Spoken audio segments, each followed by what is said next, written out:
The top Looney Tunes characters in terms of popularity are usually considered to be Bugs Bunny, Daffy Duck, and Wile E. Coyote, and the Roadrunner. However, a member of this group of legendary characters who's also made an impressive number of appearances is Sylvester the Cat. Through his various pairings, he has gotten into his share of hijinks, many of them quite funny. The character was created by Friz Freleng and voiced by Mel Blanc, who gave him an identifiable lisp and often spit when he talked. He made his debut in the 1945 cartoon Life with Feathers, where he dealt with a bird with a death wish. A bird tries to get Sylvester to eat him, but he's not interested. The short then follows the bird's continuing attempts to go into his mouth. The next year, Bob Clampett would give the character a go, pairing him up with Porky Pig in Kitty Cornered. The premise of this cartoon involves Porky trying to let Sylvester and his other cats out for the night, but the cats are not having it. Clampett then wanted to create a cartoon where his own creation Tweety encounters Sylvester. He left Warner Brothers shortly after proposing this idea, but Freleng saw a lot of promise in this pairing and decided to use that concept for Tweety Pie. At that point, the cat actually did not have a name yet, and Freleng went with Thomas. In this cartoon, Thomas tries to catch Tweety, who has been let into his owner's house, but Tweety always gets the better of him. Already from that first meeting, we see the comedic potential, with Freleng and his team mounting some fantastic gags. Tweety Pie will become the first Warner Brothers cartoon to win the Oscar for Best Animated Short, after years of losing to either MGM or Disney. Following this, other directors also decided to use the cat. Robert McKinson had him meet Foghorn Leghorn and Henry Hawk in Growing Pains, and later on would have him get into hijinks with Hippity Hopper the kangaroo, who he mistakes for a giant mouse. McKinson seemed to really like having Sylvester and Hippity go up against each other, as he would direct several more cartoons with them facing off. Interesting enough, Sylvester would get his eventual name not in a Friz Freleng cartoon, but rather Chuck Jones one. In Scaredy Cat, Porky and Sylvester move into a spooky house, and he has to deal with the cat's frightened state, and it's in this cartoon that we first hear the name that will forever stick with him. In the Freleng cartoon, Canary Row, he would face Granny for the first time, where she would continually foil his attempts to eat Tweety. Sometimes, like in this cartoon, Sylvester was just a street cat, but there have also been times when he is Granny's own pet. Either way, he would often be on the receiving end of a cane or umbrella. McKinson would give him a son, Sylvester Jr., in the cartoon Pop and Pop, and would usually involve his father trying to prove his bravery and Jr. often getting embarrassed by his antics. Sylvester would encounter another one of his recurring foes in the 1955 cartoon Speedy Gonzalez. He is given the responsibility of guarding a cheese factory near the Mexican border, but then has to face off against the fastest mouse in all of Mexico.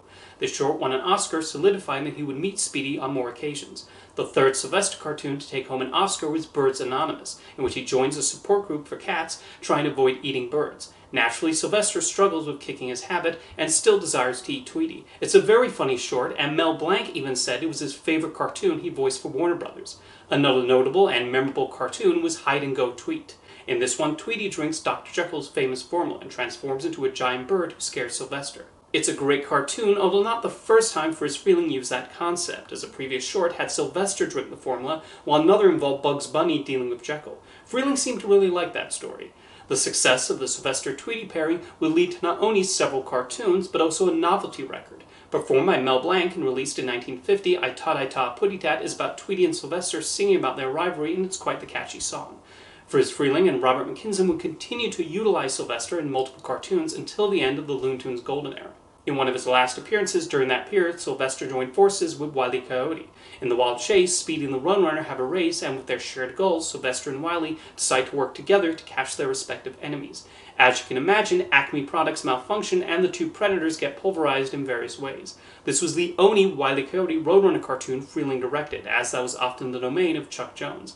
After Warner Brothers largely stopped producing theatrical cartoons, Sylvester would make occasional appearances in any number of Looney Tunes productions over the years. He appeared in a few holiday-themed television specials in 1979 and 1980, and near the end of the decade had a cameo in Who Framed Roger Rabbit, which was the last time Sylvester was voiced by Mel Blanc. After Blanc's passing, Sylvester has been voiced by a number of actors, with Joe Alesky being the most prominent. I personally consider Alesky to be the best Looney Tunes voice actor after the Mel Blanc era, doing a phenomenal job of voicing several of them, including Sylvester. He first voiced the character in Tiny Toon Adventures, video games, and a few theme park attractions, and then in the short film Carrot Blanca. A parody of Casablanca, Sylvester is romantically involved with Penelope Pussycat and even defends her honor when Pepe Le Pew shows up to do his usual thing. He would also get a starring role on the television series The Sylvester and Tweety Mysteries. The show often involves Granny solving a mystery with Tweety, Sylvester, and Hector the dog by her side, although Sylvester's focus is often less on the mystery and more so when he can eat Tweety, but he's usually stopped by the other characters. There are also episodes where he does prove helpful to Granny in her sleuthing. This was a fun show, nicely utilizing the Looney Tunes characters in these mystery plots.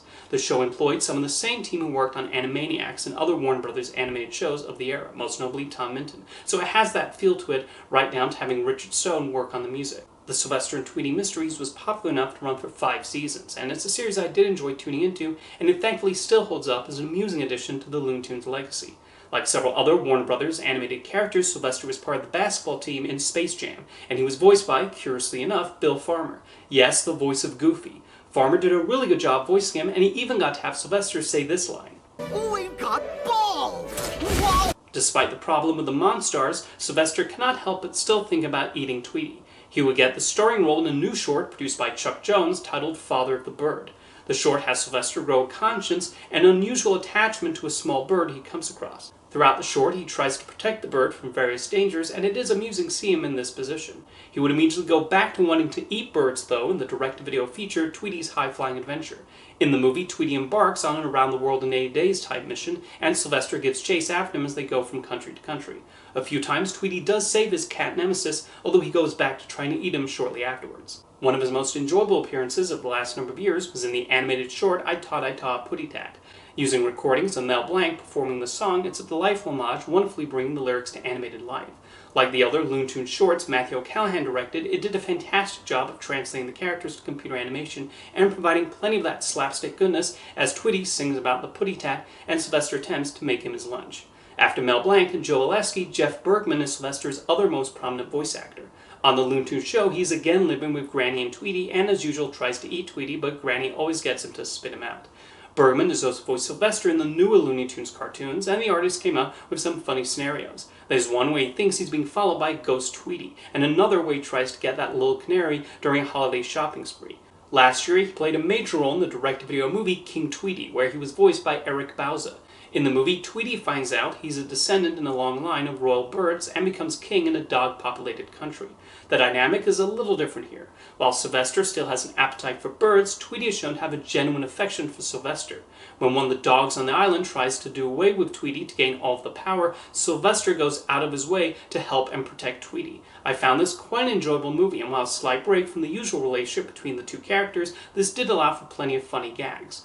However, if you do watch a cartoon with Sylvester, chances are he's hoping that someday he will eat that darn canary, and then he'll be happy, yes sirree. He certainly earned his place as one of the great Looney Tunes characters. See you next time.